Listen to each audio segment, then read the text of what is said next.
Bonjour à tous, j'espère que vous êtes prêts pour la deuxième partie du volcanisme. Aujourd'hui, on va répondre à deux principales questions. Quelle est la relation entre les volcans et la tectonique des plaques? Et quel est le moteur de la tectonique des plaques? Les plaques sont mobiles les unes par rapport aux autres et leur mouvement transforme la surface du globe.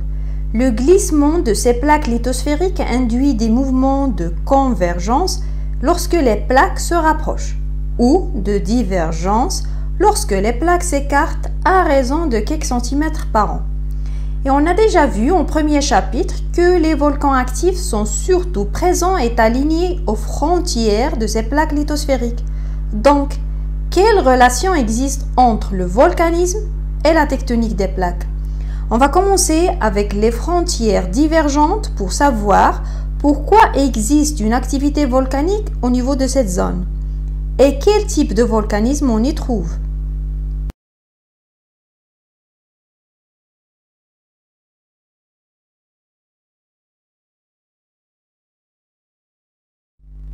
Sur cette carte du monde, montrons les principales plaques tectoniques. À la limite des plaques lithosphériques divergentes, on trouve les dorsales océaniques, qui sont indiquées par des traits rouges. C'est quoi une dorsale océanique? La dorsale océanique, dirwa al-muhitiya, souvent appelée dorsale médio-océanique, bien qu'elle n'occupe pas toujours une position médiane, désigne des chaînes sous-marines existant dans tous les bassins océaniques. Alignée sur près de 60 000 km et localisée à la limite de deux plaques lithosphériques divergentes.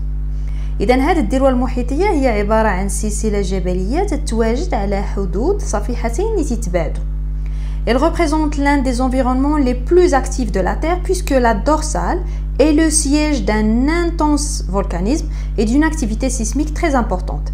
إذا هذه الذروة المحيطية هي عبارة عن سلسلة جبلية طويلة تتواجد على حدود صفيحتين تتباعدوا، وبطبيعة الحال ملي تنقولوا حدود الصفائح هو مكان حدود الزلازل والبراكين.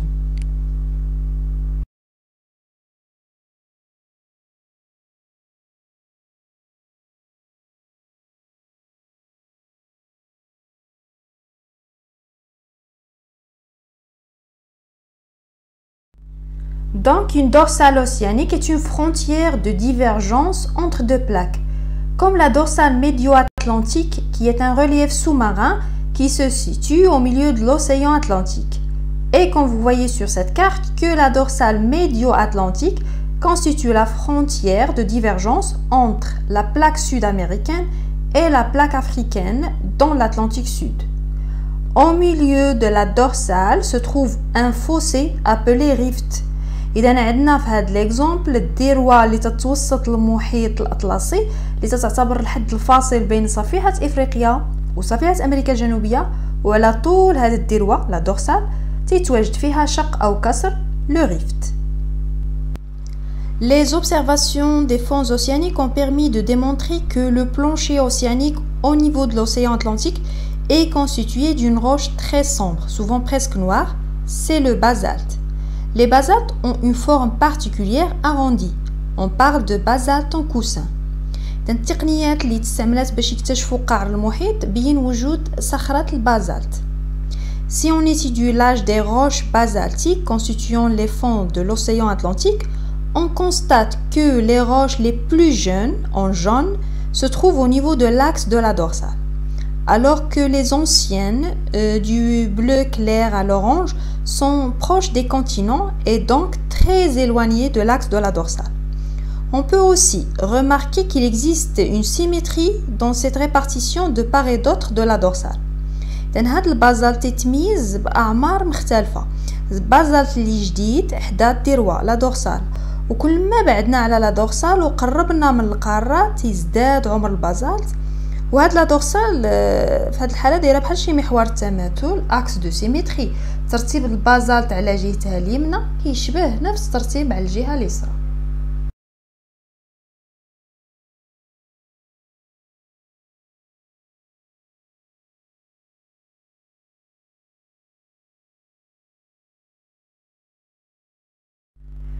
D'après cette répartition, on peut supposer que les plaques, donc la lithosphère, se forment au niveau de la dorsale.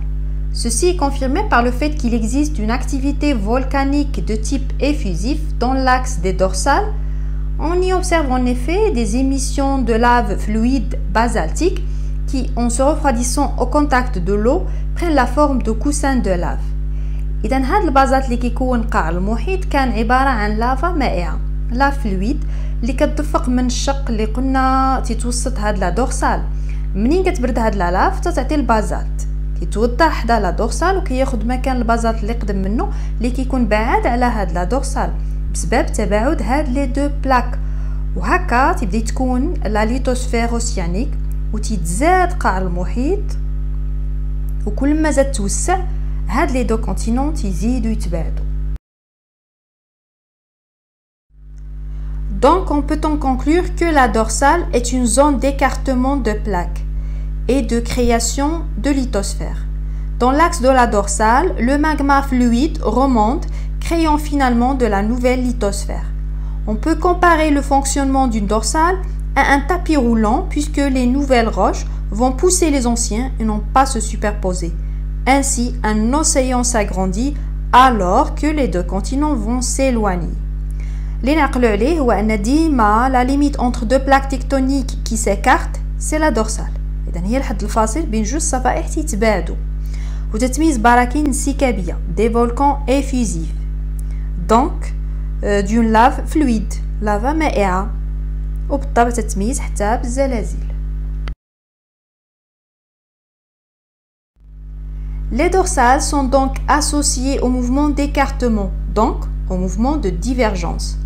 Étudions maintenant les fosses océaniques qui sont représentées sur la carte par des lignes noires arborées de petits triangles qui sont associés au mouvement de rapprochement, appelé aussi mouvement de convergence. إذا بعد ما شفنا حدود الصفائح اللي كيتباعدوا اللي هي لا دورسال، دابا نركزوا على حدود تقارب الصفائح اللي كنسميوهم الحفر المحيطية les fosses océaniques. Les fosses océaniques ou fosses sous-marines est une dépression sous-marine profonde, plus ou moins longue et étroite. Elle représente des limites des plaques tectoniques convergentes. C'est une frontière active marquée par la présence de très nombreux séismes et un volcanisme important. Que se passe-t-il au niveau des fosses océaniques?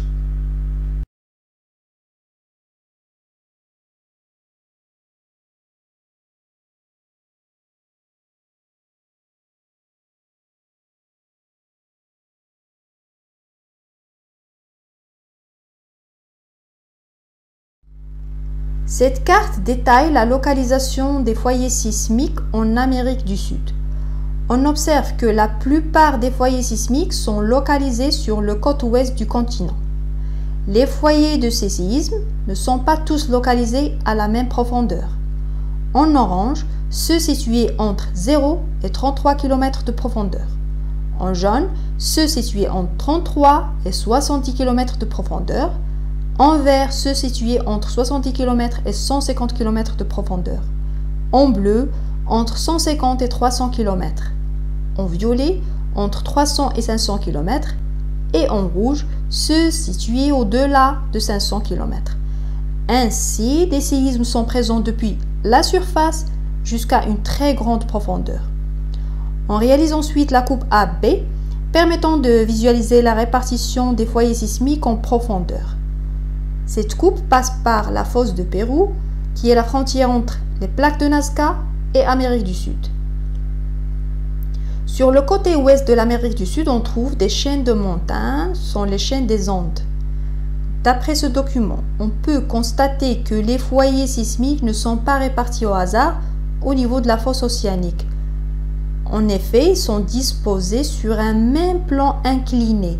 Ce plan commence donc au niveau de la fosse océanique et se poursuit sous la chaîne de montagnes. La seule façon d'expliquer la présence de séismes très profonds à ce niveau est de supposer le plongement de la plaque Nazca sous la plaque Amérique du Sud. On nomme ce phénomène la subduction. إذا توزيع بؤر الزلازل لي فوايي دو سيزم بهذه الطريقة يمكن نفسروه بنغراز لو بلونجمون صفيحة نازكا تحت صفيحة أمريكا الجنوبية، وهذه الظاهرة كنسميوها بالتمر la subduction.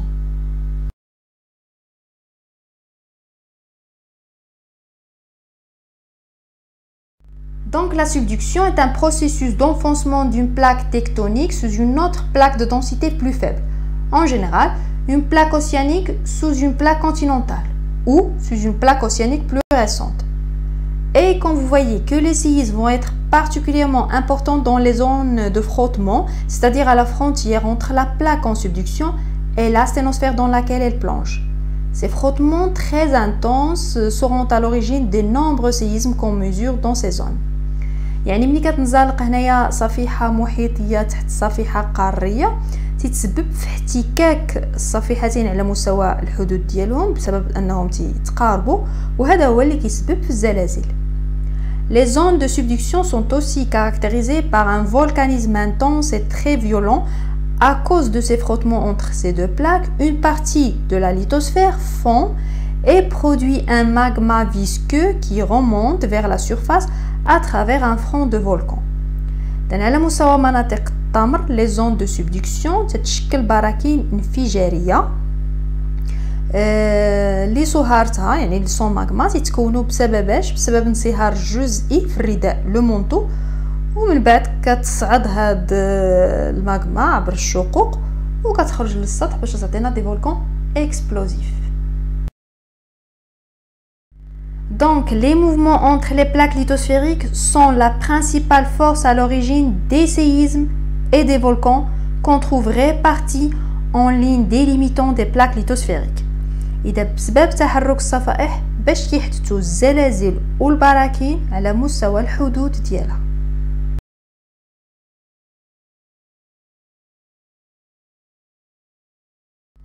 Les plaques tectoniques se forment et s'écartent au niveau des dorsales océaniques alors qu'elles se rapprochent et disparaissent au niveau des zones de subduction.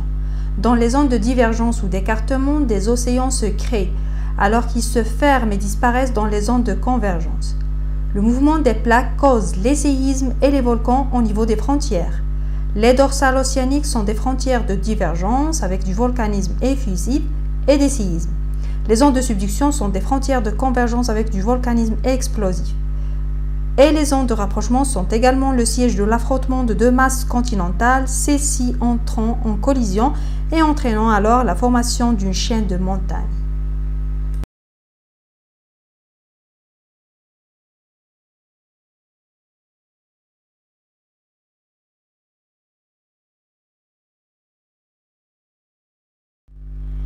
كيف ما قلنا أن الصفائح تتحرك فإما تتباعد على مستوى الذروة المحيطية لا دورسال أوسيانيك ولا تتقارب على مستوى مناطق التمر لي زون دو سوبدكسيون، وهادو هما حدود الصفائح اللي تيتميزوا بزلازل وبراكين تتحدث باستمرار بسبب حركات الصفائح، واللي نعقلوا عليه في لا دورسال تتحدث براكين انسكابية لي فولكان افيزيف، اما في لي زون دو سوبدكسيون تتكون فيها براكين انفجارية دي فولكان اكسبلوزيف. Ou la question اللي مازال ما جاوبناش عليها quel est le moteur de la tectonique des plaques?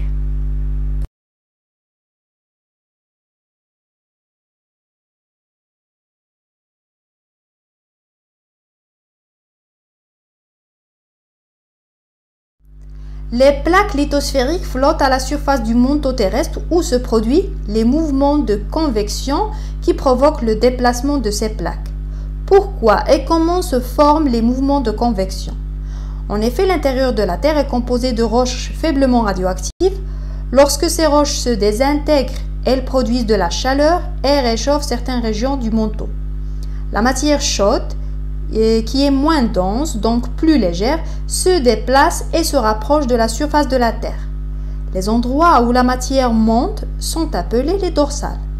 À la surface de la Terre, la matière se refroidit, devient plus dense, plus lourde et retourne vers le centre de la Terre. Les endroits où la matière redescend sont des zones de subduction. Les courants qui montent et qui descendent forment un cycle appelé convection. Ces courants de convection font en sorte que les plaques lithosphériques se déplacent de quelques centimètres par an dans des directions différentes. Ce mouvement donne lieu à la dérive des continents.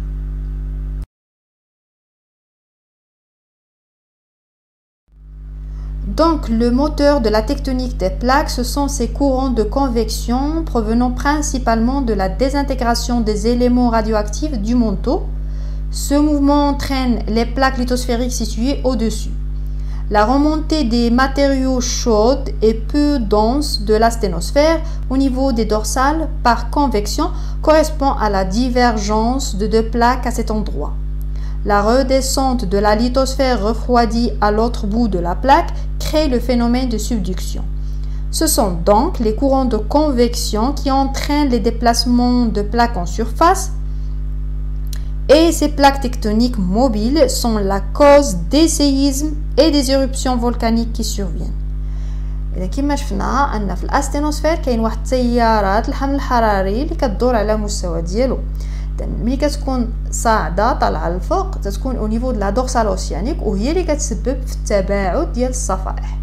وملي كتكون التيارات نازلين لتحت تيكونوا au niveau du zone de subduction هما اللي كيسببوا في تقارب الصفائح. اذا هاد التيارات الحراريه هي اللي كتسبب في تحريك الصفائح ومنين تتحرك الصفائح تتسبب في حدوث زلازل وبراكين. Et voilà, on a finalement compris le mécanisme de la tectonique des plaques et leur relation avec les séismes et les volcans.